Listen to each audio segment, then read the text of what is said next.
We're really excited to have such a diverse audience today. I've seen folks ranging from county administrators to town planners, town managers, and other community volunteers across the state, so welcome. I'd first like to acknowledge that we are based in and doing work in communities situated on the unceded territory of the Wabanaki Confederacy. So again, thanks for joining us for this online learning series hosted by the Community Resilience Partnerships regional coordinators and community partners. The series entitled Building Stronger Communities is designed for communities already enrolled in the Community Resilience Partnership, the CRP, those currently enrolling, or those looking to enroll. So we've put a link in the chat about the program's website, and I'll share more about the Community Resilience Partnership here in a moment. But first, let me introduce myself and my fellow presenters. So my name's Yvette Meunier, and I'm the Region 3 coordinator for the CRP. I work with service providers and communities in the Androscoggin, Franklin, Kennebec, Oxford, and Somerset counties.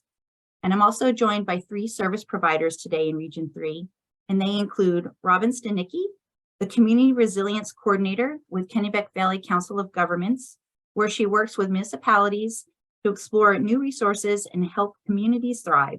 She has a degree in sociology and social work and a master's in human development and higher education from the University of Maine. Claire McGlinchey is a climate resiliency program manager with a Center for an Ecology-Based Economy in Norway, where she helps Maine communities take advantage of public funding opportunities for decarbonization and energy efficiency improvement projects. She comes to CB with an undergraduate degree in environmental science and communications from Temple University, and she's pursuing her master's degree in natural resources from UNH. And then lastly, we've got Zach Goslin. He's the environmental and resiliency planner for the Androscoggin Valley Council of Governments, where he runs AVCOG's Solid Waste Technical Assistance Program and is also a service provider in the Community Resilience Partnership. He holds a bachelor's degree in environmental science from Huston University. And just as a reminder, the event is going to be recorded for later viewing, and we're also going to share all the resources, slides, contacts, and everything else that we talk about in the event with you afterwards. Just a quick overview of today's agenda. We'll start out with an overview of the Community Resilience Partnership, followed by an update from Kennebec Valley Council of Governments on Somerset and Kennebec County updates, followed by CB with Oxford County updates, and with Zach at AVCOG's updates for Franklin County, followed by the Q&A. Next slide.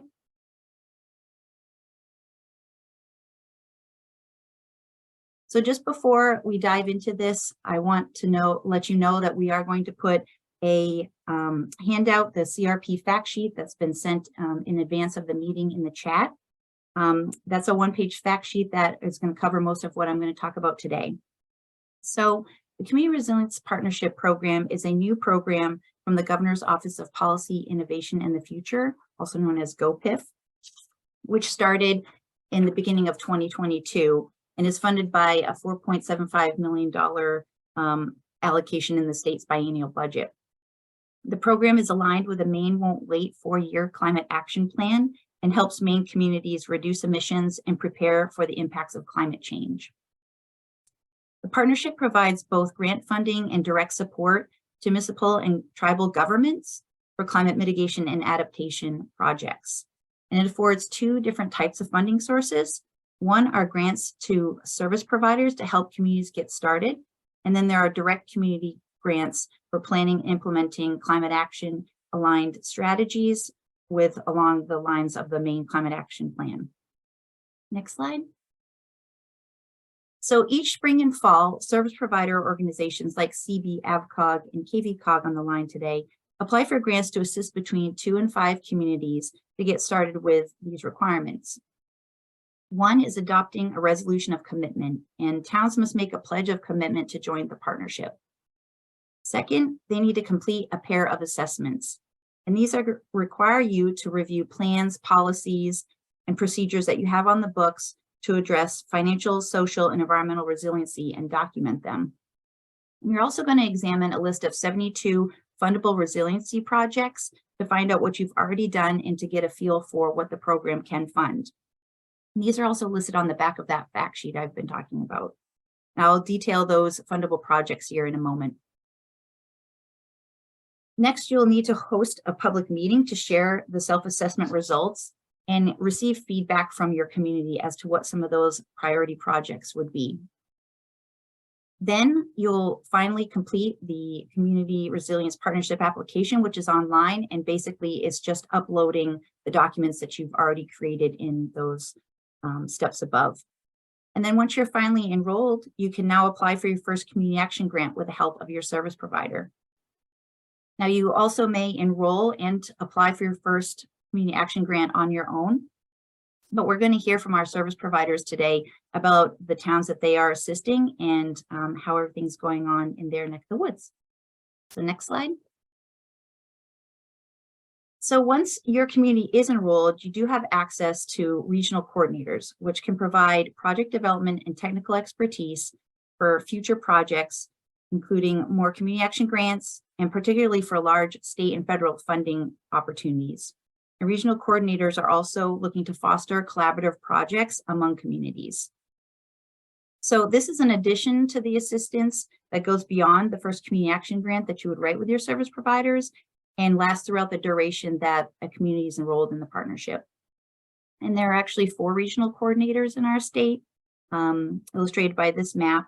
And you can find their contacts also in the fact sheet and in a hyperlink in the chat. Okay, next, thank you. So a little bit more about those community action grants. The grants opened this year in March and September, and we will see a similar deadline in 2023.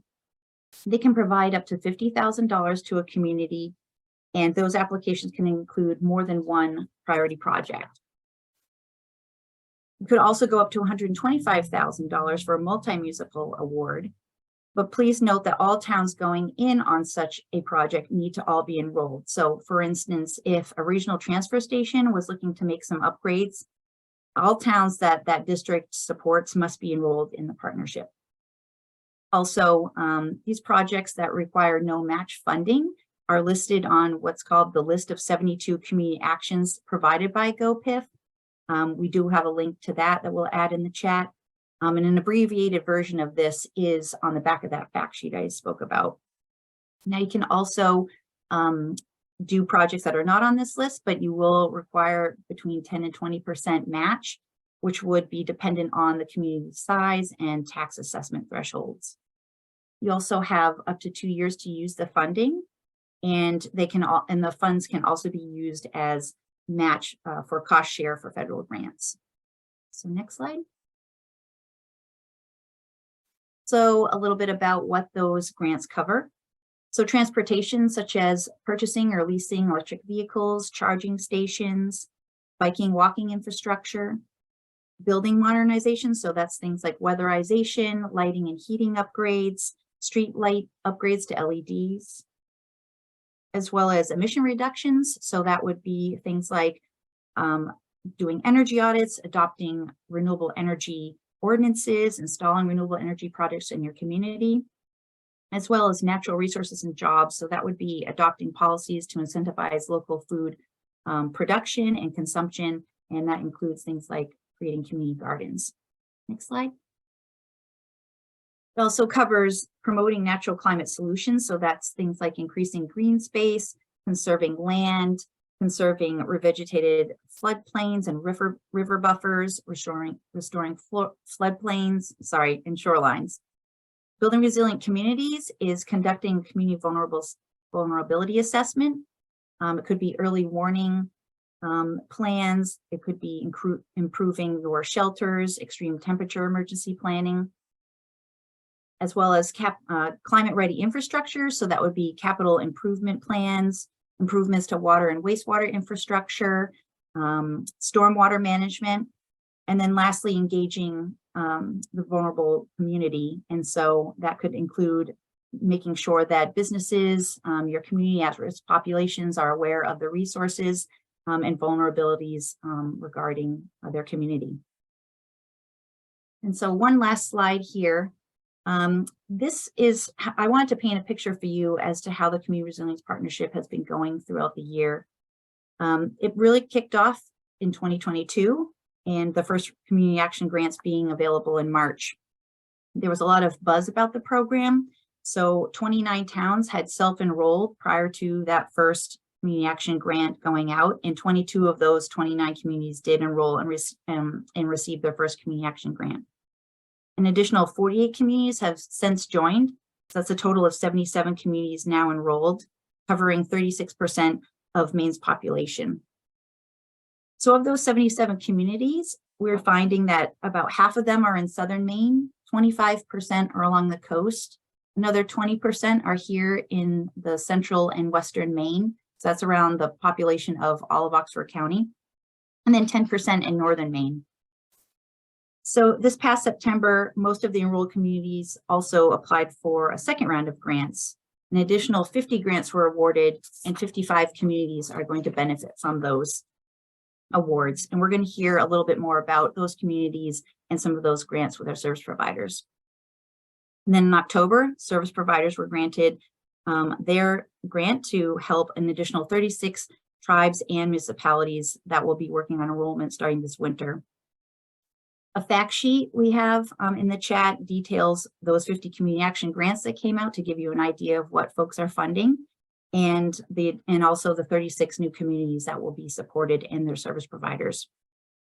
So this graph here just kind of illustrates the activity that's been happening in October and September. So the blue dots represent the communities that got grants in September, and then the green dots illustrate who's receiving assistance from service providers this coming round.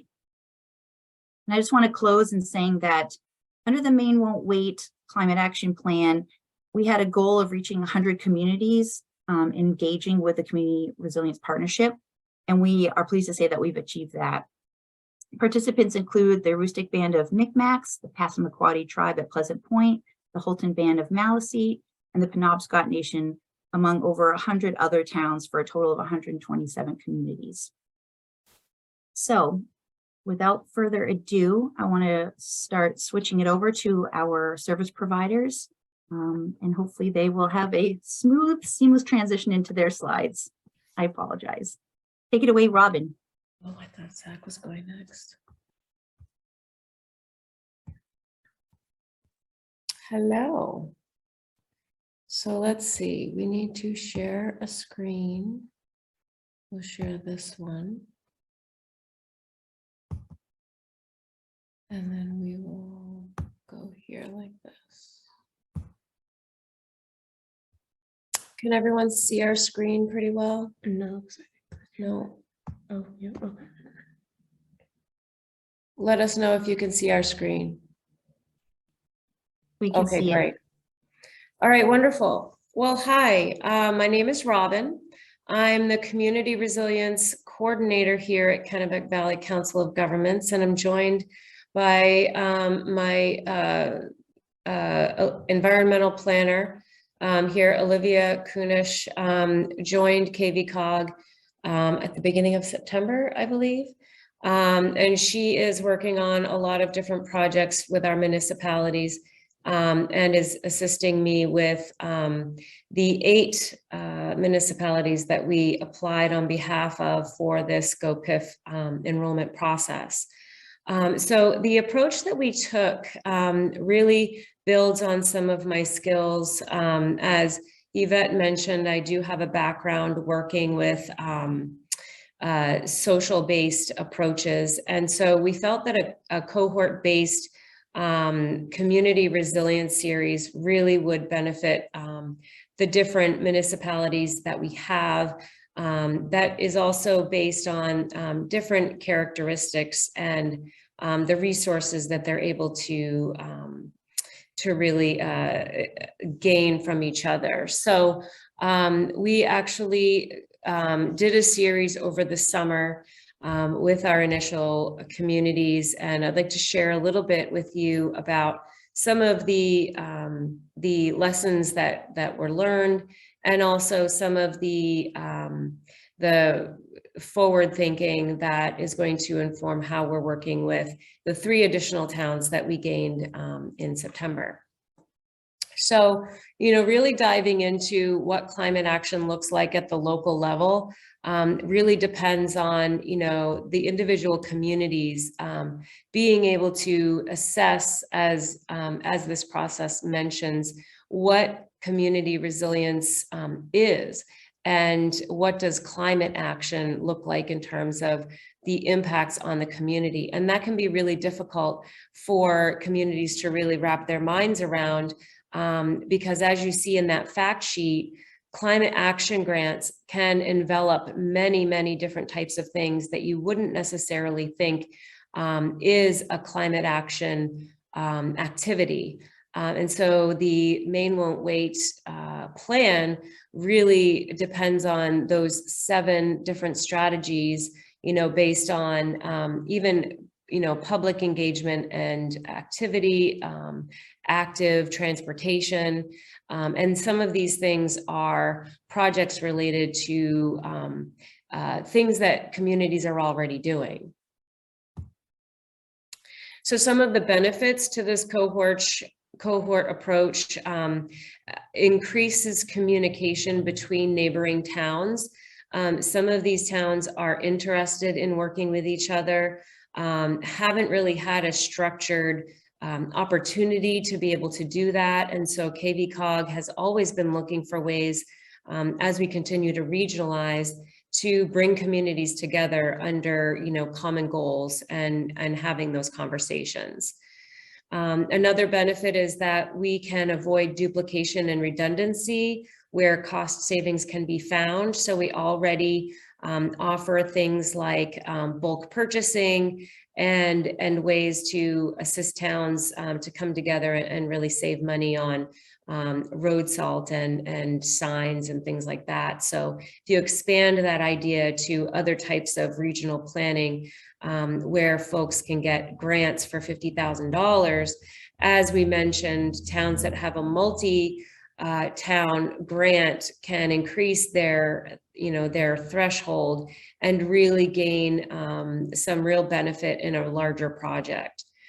This also fosters economic opportunity and prosperity in a region. As you look at some of these 72 projects, you really can see how the benefits are really widespread.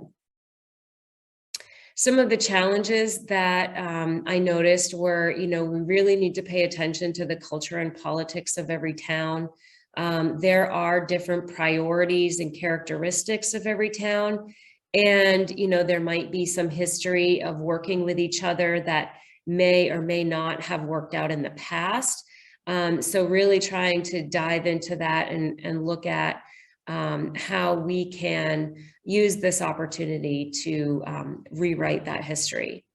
And then there are also towns with varied capacity for this work, and KVCOG can step in as a facilitator for a lot of these things. And we've found that really useful for towns that are very interested and have created committees, to work with or provide a model for a neighboring town who really is sort of swimming in that work and not really knowing what to do because they don't have, those committees formed or that volunteer environment of the town. So some examples of the regional work that we're really excited about began with the Town of Freedom and Unity. And while this is not in Kennebec and Somerset, as Yvette mentioned, I think this is worth talking about because Freedom came to us and they were very, very excited. They were interested in working on a project. They had already sort of formed this in their mind that they wanted to work with neighboring towns of Unity and Knox because they were trying to address a piece of property that needed some remediation and looking at its potential for environmental conservation and active transportation. So things like walking and trails and preserving wetlands and things like that. And so they actually came to KV-COG because they were looking for an environmental assay. And so I said, well, we can do this, but we can do this as part of a larger program if you're interested in looking at how, you can design a project around the strategies of the Maine Won't Wait Climate Action Plan. And so after talking to Freedom, they actually have a committee of volunteers that work on projects like this. So this is a community that has that type of structure. And, they were really interested in enrolling, and they practically drove the process themselves with very little guidance from myself. They were able to do this relatively easily and had the capacity and knowledge base to really get that project done. There was a little bit of miscommunication about what those public engagement meetings could look like, because again, they had a project in mind and they were really focused on what they thought they wanted to do. That I had to pull back and say, this community engagement process is really about looking at a bigger picture. And I'll talk about that a little bit more later. So they wanted to invite Unity and Knox into this process. But again, like Yvette said, a multi-town project does need to occur between communities that are already enrolled when that grant is being written. And so we were able to pull in Unity and gain on behalf of the town support from the state to work with them. But what we did notice, again, as I mentioned, that Unity does not have similar characteristics in terms of that volunteer culture and capacity. So they have really struggled with the process, and Freedom has tried to sort of step in and model some of that work. But there is a lot of culture and characteristics that can make that really difficult. And so KV-COG as also their member-based COG, we've really tried to work with them and get them both in the same place in the enrollment process. Now, moving on to Reedfield, Fayette, and Wayne, we've actually found a different culture, and we found a little bit more grease, as maybe you could say, with Reedfield being incredibly interested in working with Fayette and Wayne on a project because they've worked on projects with these other two towns before and have had some success with them. So Reedfield has gone through probably about 75% of the enrollment process and is planning their community engagement session. They're actually doing this by themselves. They are not one of our towns that has applied on behalf of them for technical assistance, but they have been so interested that we just, they're going so fast that we're not really able to catch up with them in that way. But as member towns, these three towns are going to do a great job in enrolling together and trying to find a way to investigate what kinds of projects would really benefit the three towns. So we're hoping that these community engagement sessions will actually bring out a project as opposed to Freedom and Unity that have something sort of well-formed in mind. So this is an example of regional work that we're really looking forward to bringing towns together, again, to increase the capacity for the work, but then also to increase the amount of money that they're able to gain from the program. So I wanted to just talk a little bit about big projects again. Some of our towns have already come to us with a big project in mind and are looking to, say, let's fund a piece of this project. And that can be difficult, to really kind of insert the community action grants into an already existing big idea. So in Skowhegan, for example, they have a downtown plan. They have a big project and a big idea in mind. So what I've tried to do is to coach them in looking at some of this as that larger vision, and that larger vision really taps into the Maine Won't Wait plan, because it is already using some of these strategies related to active transportation and environmental conservation and public engagement. So they're already doing a lot of these things.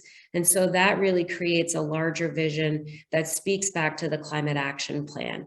But then we also want to design and assess a project that is feasible and measurable. And if they're applying for a grant, say for $50,000, that it is a full project that can be completed, you know, not half built, that really depends on applying for a grant in a second round, right? So we're really working on how to go through this enrollment process and build on a grant that speaks to that larger vision of a project that's already in motion. So that's another benefit of doing this, is, you know, looking at that bigger picture and assessing all of a community's needs and how they relate back to climate action. Another example of, you know, looking at that big picture is what happened in Waterville. Waterville didn't have a lot of these ideas in place, but as many people may know, Waterville has a lot of things already going on, and already sort of this larger vision of what Waterville, the downtown, can look like, and those types of things. So recently we held their climate action, their community engagement meeting. There were probably about 35 to 40 people there. And all of a sudden we realized that a committee was actually forming right in front of our eyes. And what ended up happening as a result of that meeting is that about 75% of the people that had attended were willing to form a committee that would inform the town, the city, about what some of these priorities should be, and put a little bit of weight behind that. So it was really, really wonderful to see how it just organically came about. And in addition to that, the school communities had actually found a way to have discussions about how youth can be involved in some of these things. So looking at how some of these balls are already rolling, and then come back to the climate action plan and say, okay, how can we give some of our ideas a little bit more structure and motivation, and then move forward with that. So these are ways that a big project that's already formed can bring that down, but then also a big project can be formed from this enrollment process and this assessment process. So I would kind of encourage you to look at some of these things as opportunities to bring that down, but then also to scale up any type of motivation that your community has. I think that's everything that we wanted to say. So, you know, any questions after this session, please definitely pose those to us. Thank you very much, Robin. I just want to quickly ask some folks to rename themselves if they could in the participants tab. Please note which town you're in. And now we will move on to Claire. Thank you so much. All right, so I'll hop right into it. I'm Claire McGlinchey, the Climate Resiliency Program Manager at CB, and we've been working with communities as a service provider in Oxford County. So you can see here, sorry, I'm going to pause for a second to hide you guys. You're blocking my screen a little. You can see here the communities that we've been working with. We're based in Norway, where that little marker is, and all of those dots in green are the communities we've been working with.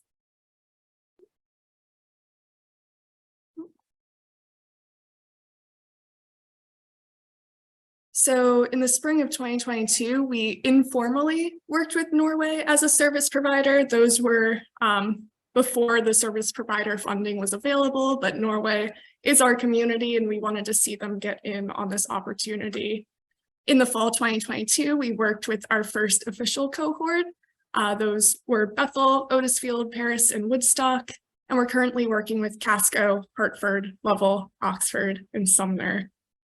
And something I want to point out about these communities is for the most part, they're quite small. They may lack a town manager, and we may have just been working with volunteers or the select board. And so we've had the opportunity to really dig in with kind of the community volunteers and just who shows up to these meetings to do this work. So I wanted to give you a sense of some of the resilience priorities that have emerged from this process, especially in the fall, those communities that have completed their enrollment. I'm not going to go through this line by line, but I did want to just put this all on the screen to show you just the breadth of what these towns came up with. And also as a resource, if you want to grab a screenshot, if you're a neighbor, if you want to know what some of these communities are prioritizing and are interested in collaborating in a future grant, go ahead and grab that information. But I figured this would be a little easier to digest. So I put together a little summary of the priorities from our communities in the fall, plus Norway. And you can see that the number one priority that has emerged from this enrollment process is to conduct an assessment that identifies climate risks and vulnerable populations. We have heard time and time again that communities are concerned about climate resilience out here, but they don't really know where to start, and they haven't really started assessing what's going on, who's vulnerable. And that theme continues through those other priorities, conducting a baseline for energy usage, conducting an infrastructure vulnerability assessment, creating or updating a watershed plan. These all speak to that planning piece, that assessment piece that really hasn't taken place out here at all. And especially since enrolling in this partnership for a lot of communities that we've worked with has been their first step to do anything regarding climate action, that assessment piece has been really important, as well as building capacity. So establishing a committee of stakeholders to work on resilience projects has been really important for a lot of communities, and in some cases, a necessity for them to maintain their momentum and continue their work through the partnership. So you may be wondering how we came up with all of those priorities. And in our case, the prioritization and the work to enroll really depends on community engagement. Like I mentioned, we've been working with smaller communities where there might not be that capacity within town officials and staff. And so turning to the community, to residents who want to plug into this has been really important.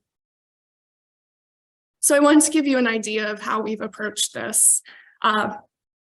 One thing is that we like to make our community engagement interactive. One thing that allows us to do that is we like to hold 2 public workshops instead of just one. It gives us some time to spread out, to not feel that pressure of needing to get through everything in one session. And so across those 2 sessions, we try to keep things interactive and a little lighthearted, even though the material can sometimes be daunting, especially, again, since a lot of communities haven't started this work. So we also understand people have different ways of engaging and different ways of sharing their thoughts, and we want to be inclusive to all of these different ways of showing up in a meeting. So we have climate posters with facts that people can interact with. We do dot exercises, so we'll take notes during the meeting on priorities that emerge and allow people to stick dots on the ones that they really resonate with and want to see the town pursue. With the municipal resolution that needs to be passed, there are some optional statements that we like to have folks look through and see, what would they want put in that resolution when the select board signs it. And we also like to provide an opportunity for people to speak to their neighbors. So we're not just getting up there and presenting the whole time, or just having a dialogue or a Q&A between participants and CB, the facilitators. We like to have people connect with their neighbors. So we'll do partner discussions. If we have enough people, we'll break out into breakout groups. And that's really key to this, especially, again, since these conversations haven't necessarily come up in these towns before, and because CB isn't necessarily a part of all of these communities. It's important to kind of foster those relationships and opportunities for people to discuss this with their neighbors and with their fellow community members, because those are the folks who are going to keep this momentum and keep this work going after our service provider work is finished. We also like to be responsive to the needs of the group that we're working with. So I have two examples here, Otisfield on the left and Woodstock on the right. Otisfield, our first community engagement session that we did, we had over 35 people who showed up, and we were so impressed with the turnout. And there is a mix of people who had been doing this work for a while, not necessarily in town government, but who were very interested in climate resilience and conservation. And there are also people in the room who were a little more skeptical or hesitant to dive in on this, who weren't really sure why we needed community resilience, why Otisfield should be joining the partnership.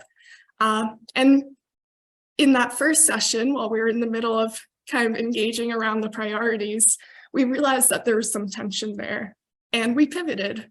Having that second meeting lined up really helped for that, because we could say, okay, we can adjust our schedule, move things around, and address the needs of the group here. It ended up being a really great opportunity to address some of the underlying concerns and questions that were there in the audience.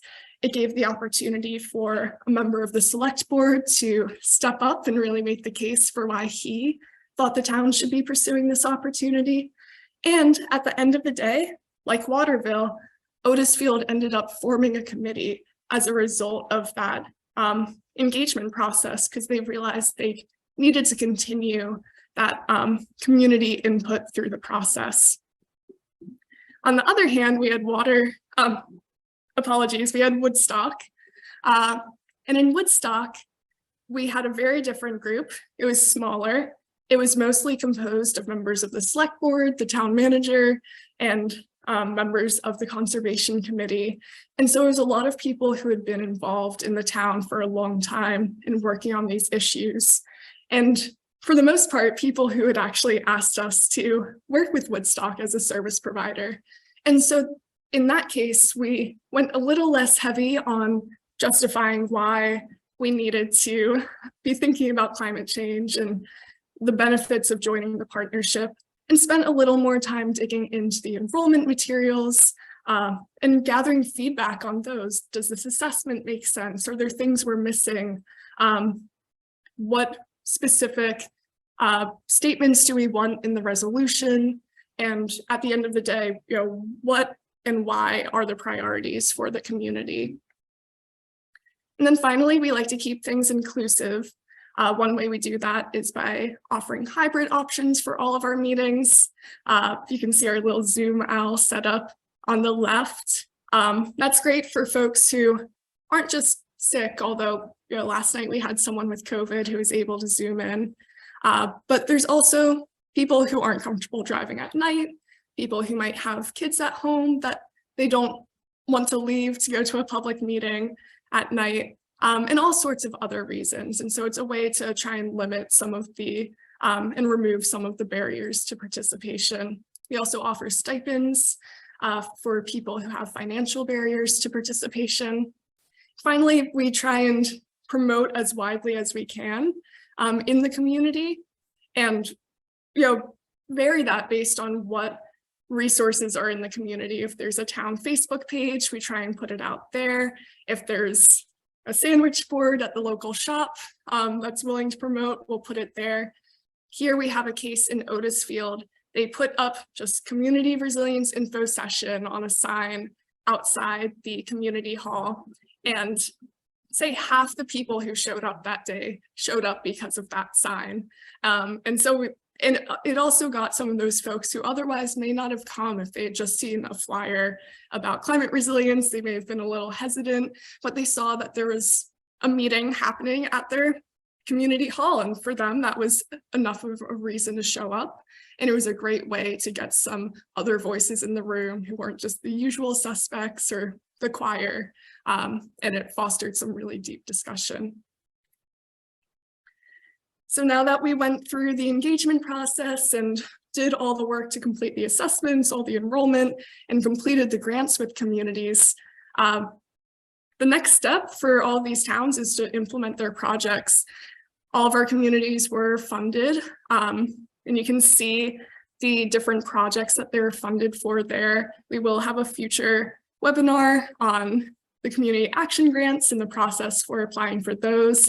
So I won't go too deep here, but definitely keep an eye out for that next session. And it's been wonderful to see this money coming into these towns who are small, they have smaller budgets, and this really isn't an insignificant amount of funding for them. This is going to make a change for their community, and everyone's been really excited to receive these grants. So I wanted to finish with a few takeaways for folks who are considering going through this process on their own, or people who are considering working with service providers.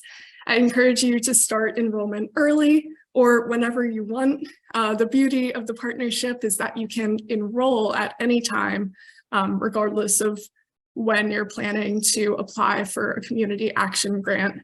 But whenever you decide, we want to apply in March or we want to apply for that grant in September, leave yourself plenty of room. It really makes a difference for when you're digging in on that community engagement, completing those assessments, and most importantly, translating all of that feedback you get into that final grant, narrowing down what is the first project that we want to pursue funding for.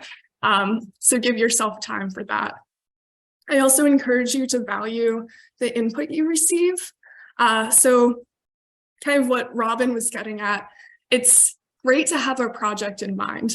It is great to have a project in mind, but you also want to listen to the community, listen to the folks who are showing up, and as much as possible, let them guide the priorities. In all of our towns, we were very pleased that the select board and the town managers ended up, engaging, listening, and the priorities that they submitted for their enrollment were what came out of the community engagement sessions. So that was fantastic. We also think it's great to embrace the climate conversations that emerge along the way. It's not just about getting those enrollment materials done. Again, in these towns that may not have really started to talk about climate change and moving on climate action, it can raise a lot of different feelings. Some people might be really concerned about this and may not have had a space to talk about it.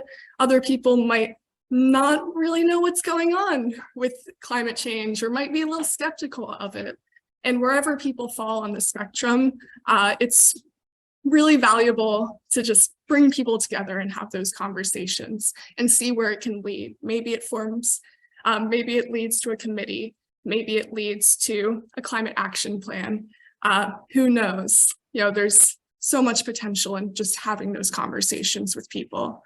And then finally, I encourage you to maximize your capacity and use the resources available through this partnership. Obviously, if you are,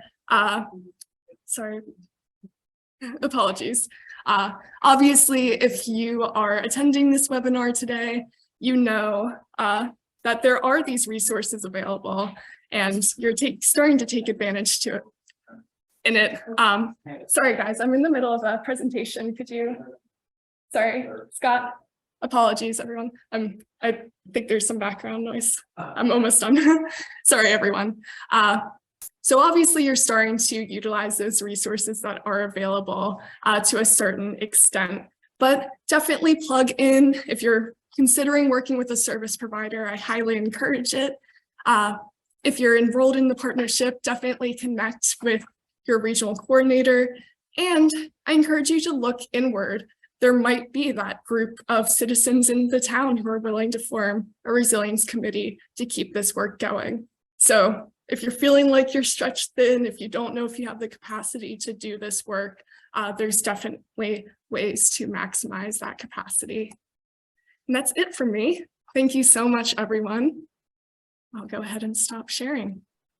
Thank you, Claire. That was great. I appreciate you plugging the program, the series that we've got going on. We're going to have more sessions, involving Efficiency Maine programs, DOT, solar. So do stay tuned. We'll make sure that those resources come out. And so last we have Zach. Hi, everybody. Thanks for coming out and joining us today. I hope you can see my screen all right.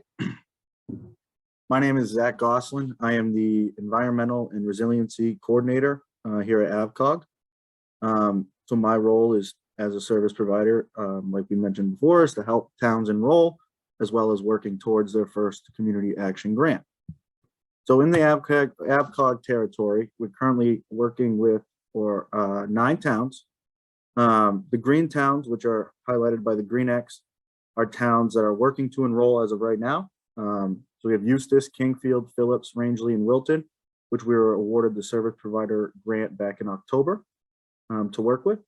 We currently have 1 town enrolled and working on their first community action grant in March, which is Chesterville. And we have 3 towns who have been CAG funded, Carthage, Greenwood, and Jay. Now we've heard some great presentations so far. So what my presentation is going to focus on 2 communities who took different approaches to the process and kind of highlight how they came about their priority projects, as well as the process to getting them. The first town I'd like to talk about is Carthage. Carthage is a small town, about 540 people, very limited municipal assistance. They have 3 select board members and 2 municipal employees that help them keep the town running. So it's very, very small. Most of them still work with pagers. Broadband internet access is very low in Carthage. While working with Carthage, we identified several vulnerabilities. One being internet access. So communicating with a small town, a very rural town, can pose its challenges. So making sure we're in constant contact on the phone more than email. That way we can guarantee they're getting their materials. When looking at Carthage, there was a few vulnerabilities that came up while assessing them. There's prolonged power outage, wildfires, flooding, and their emergency communications. Now, as you can see, the Community Resilience Workshop sign right there, that is the main billboard in Carthage. So anything going on in the town really goes through that one billboard. So that shows you, as a small town, getting the word out can be challenging as well. They did have some strengths.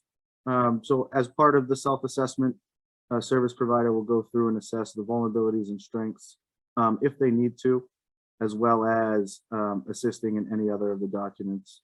Some of the strengths that Carthage has with their emergency operations plan, they have mutual aid support from other municipalities who have more resources, as well as they have a strong volunteer fire department and their road investments. So the public engagement process can look like many different things, like Claire mentioned. In our small town of Carthage here, our public engagement was fairly small. When we did end up going to the public engagement, there was a committee that started to form. So the committee was very interested in building resilience for the town of Carthage. This public engagement session wasn't as interactive as Claire's. Being a smaller community, we had probably 8 or so participants that were really interested in hearing about the program, and it engaged in more of a one-on-one discussion. Everyone had their chance to talk. Everyone was very interested and gave their feedback. So when we were having those one-on-one conversations, some priority projects came about. Carthage was very interested in efficiency, heating and cooling, weatherization upgrades, their food pantry, which serves their vulnerable senior population, as well as their low-income residents, is in need of some help. So, you know, identifying vulnerable populations like that can help assist them in that way. They're also interested in some communications and shelter improvements. So the town hall also serves as their shelter, which in case classifies for their upgrades.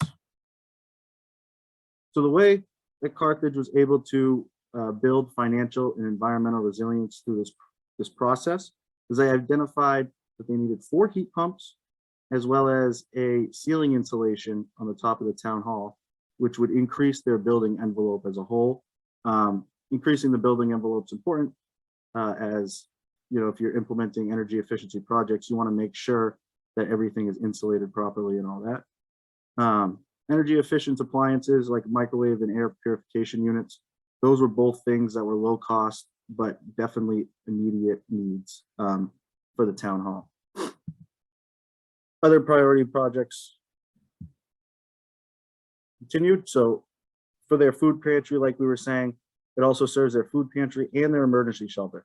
So to make sure they have cold water, that their milk stays cold for their seniors, they identified energy efficient refrigerators as well as freezers, which will immediately make a difference. As you can see the picture right here, this is their refrigerator, which needs constant unplugging and plugging back in order to get it to work.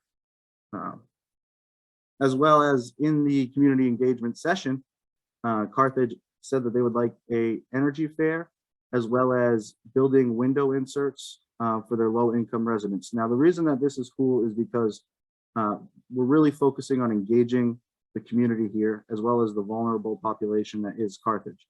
So the energy fair really brings the community out and helps them understand energy efficiency. They can hear from vendors, as well as building window inserts for 30 low-income households. So those window inserts really go into insulating the house for the winter, reducing heating costs, and building efficiency as a whole. So just some Carthage key points here to finish. So their minimal employee capacity really had us working closely with the town of Carthage. So as a service provider, there are two ways you can go. You know, really engaged, or if the town has high municipal capacity, they are able to assist more, you know, in the self-assessments and things like that. Carthage also has minimal resources, which again had us as a service provider take a deeper dive into their plans, talking with their local officials to hear more about, you know, previous projects, as well as any other environmental projects that Carthage has done in the past. Again, like I said, frequent contact with the town was very important due to the low broadband, and the fact that this was the first time that Carthage had really talked about resilience. So they really wanted to make sure that they understood what they were working towards, as well as how to implement these projects. Speaking of the projects, so they had multiple projects. So that is the great thing about this, is you can, when applying for a grant, you can hit multiple projects in one grant, or you can have one big project like Robin mentioned. Again, we really want our communities to steer which way their priority projects go. So this was just one approach that Carthage took. And that will lead us into Jay, which took a different approach. The town of Jay has a population of around 4,000 people. It's a big mill town in the past decade. So when we were looking at Jay's self-assessment, you know, similar vulnerabilities to Carthage, as Franklin County does experience some of the same issues as we get more rural. Flooding, property damage from intense storms, as well as roads, bridges, and culverts being washed out. Some of their strengths, like Carthage, they're strong with their roads. They have a road committee. They have an emergency management ordinance and participate in the National Flood Insurance Program. While looking at Jay had already enacted some energy actions while we were looking at it. So they had already started thinking about resilience. So before the community action, or the community resilience partnership, came about, Jay had already worked on a solar purchase agreement, which saves them $10,000 per year. They also did an efficiency main lighting upgrade to all their streetlights, as well as doing an MMA risk reduction emergency lighting upgrade And those streetlights saved them $30,000 per year. So this town had already been thinking about resilience, so it made our job a little bit easier. Again, their public engagement, being a bigger town, they had more places to advertise and try to get more people. Yet there was only about a dozen community members that showed up, some of which were very excited about the projects and the program, others not. So we had a split room, which was very different from Carthage. Some of the priority projects we identified in J were energy audits, insulation and heating upgrades. Again, much like Carthage and our other Franklin County towns, energy efficient upgrades seem to be very important. Energy education for its residents, as well as EV and EV chargers and updating their emergency operation. So again, I'm going to bring up the building envelope. So J had a project in mind, and it was a big project. In discussions with Jay, we explored many different routes. But in terms of the Community Resilience Partnership, they had identified that they had a poor building envelope in the town office, which also serves as a police station. And it was previously a restaurant, so there's a lot of ductwork, holes, things like that, that don't make it a great town office right now. The poor insulation causes a lot of energy loss. So before Jay, being proactive, they want to make sure that they can get this insulation down so that any other future energy efficiency projects aren't null and void. So this insulation project that they're working towards will set the baseline for future energy efficiency upgrades.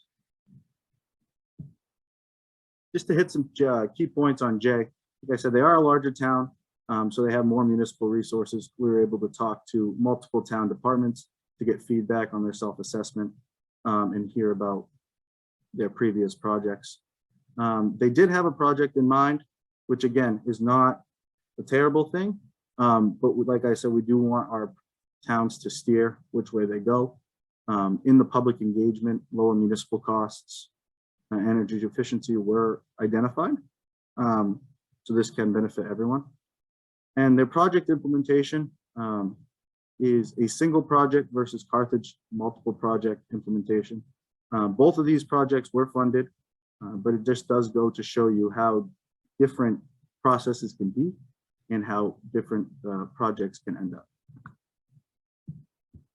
That is my present.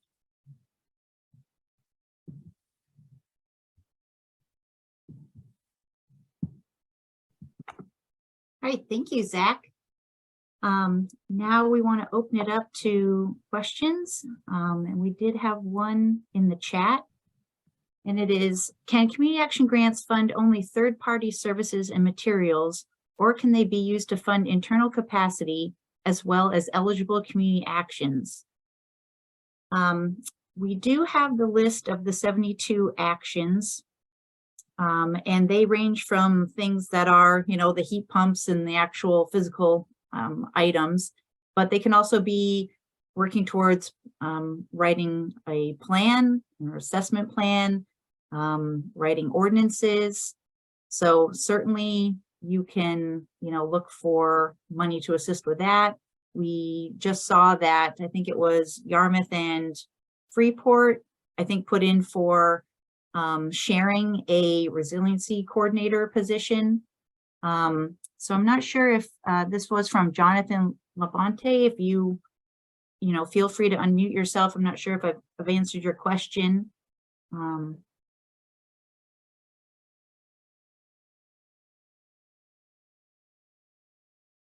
Let's see. And if folks want to raise their hand, we can pick on you that way.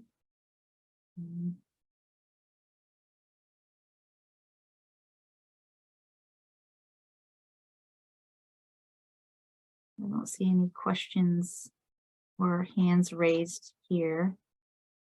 I guess I have a few questions to kick it off. So let's see, KVCOG, you've worked with some larger towns with capacity, including town managers and planners. So can you tell us a little bit more about the approach you take when you actually are able to, utilize staff? What's the difference between the town steering the ship and maybe communities that, are looking to you for more support.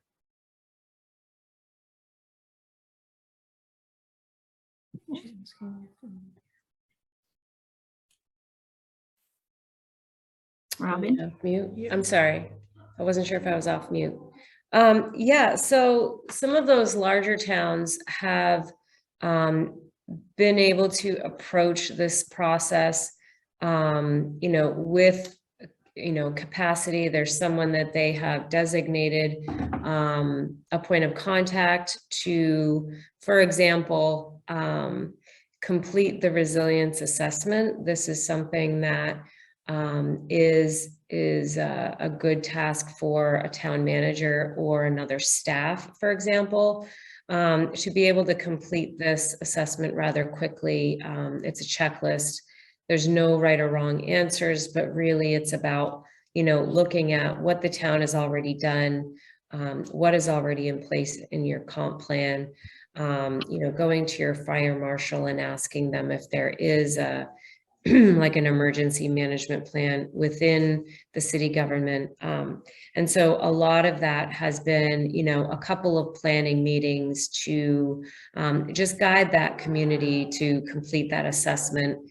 And then also to, to plan a community engagement meeting. And with a larger town or a larger city, for example, I'll bring in Waterville again. They are well versed in community engagement meetings, holding one on housing, or holding larger council meetings that are open to the public. So they have space for this.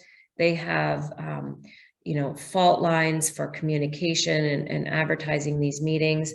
So that has been relatively easy. One thing that I would say is that it could be possible that there are differing priorities.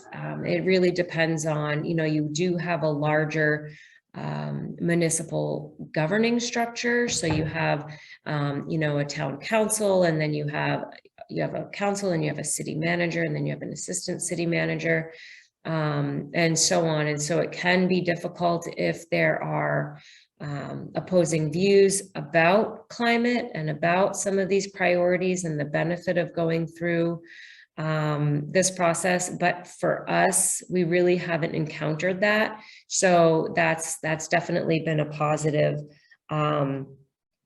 But then also with larger towns, it is difficult, I think, to get them to participate in our cohort model. So that has been a little difficult in that fashion. So. All right, great, thank you. Let's see. I guess I'll ask CB, in your community engagement processes, what has been something that's really surprised you? Great question. What should towns be planning for? Yeah, I think I started to allude to it, kind of that tension that can exist. I think while that did happen in one town, I think what's more surprising is we were prepared for a little bit more blowback, especially since it's a newer topic in some communities. There's one community we're working with where we weren't sure if we would get to a community engagement session. There had been some not as great relationships between them and CB in the past. And we were so thrilled with the conversation we had there, the creativity of the people who showed up, just the really nuanced ideas about how to make their community more resilient. And we've been finding that in a lot of our communities.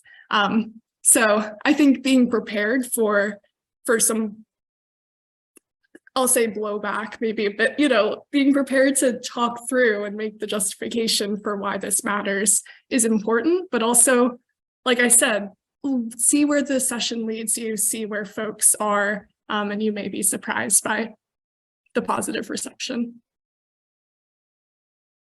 Nice. So Zach, question for you. You worked with a lot of small communities with no town manager or planners. So what could towns expect from utilizing somebody like ABCOG for a service provider? Yeah, absolutely. So, a lot of AvCog territory is considered, smaller rural areas. Um, so the first thing we did to really help out with our smaller areas was give them the opportunity to have us do the self-evaluation, if they needed to. So really help them through the paperwork and getting them enrolled. Um, Carthage, for example, and was one select chair to work with. So their community engagement session and their materials were broadcasted towards a more, an older audience, as well as a lesser, how do I say this? A lesser marketing. So, a higher percent of their population will go to the town hall on a daily basis.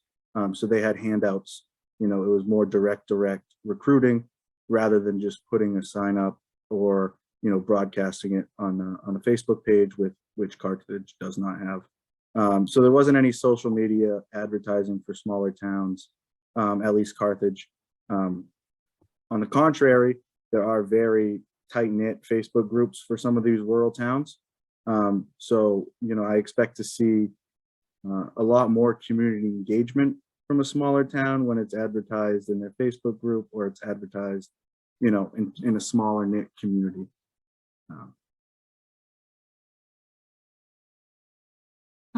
Let's see, I wanted to ask, I see a lot of towns represented in who's joining us, and also some folks from our county government. So I was wondering if anybody out there was, interested in maybe becoming a service provider. I see some towns that are already working with a service provider this round. Didn't know if the conversations today had sparked some interest or further questions about the process, if anybody wanted to engage me on this.